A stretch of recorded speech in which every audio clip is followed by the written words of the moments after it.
శ్రీకృష్ణుని జననం గురించి తెలుసా? మథురకి రాజైన కంసుడు తన సోదరి దేవకిని వసుదేవునికిచ్చి వివాహం చేస్తాడు.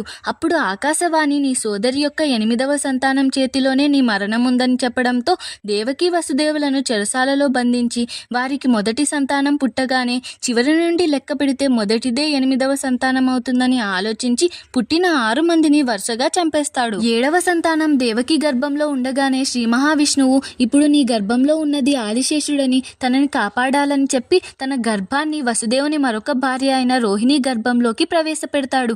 కాబట్టి రోహిణికి ఆదిశేషుడు బలరామునిగా జన్మిస్తాడు. చివరిగా అష్టమి తిథి రోజు అర్ధరాత్రి 8వ సంతానమైన కృష్ణుడు జన్మించగానే చతుర్భుజ రూపంలో ప్రత్యక్షమయ్యి నన్ను గోకులంలో యశోదామాత దగ్గర వదిలి అక్కడ జన్మించిన శిశువును తీసుకురమ్మని వసుదేవునికి చెప్పగానే అక్కడి ద్వారాలు తెరుచుకుంటాయి.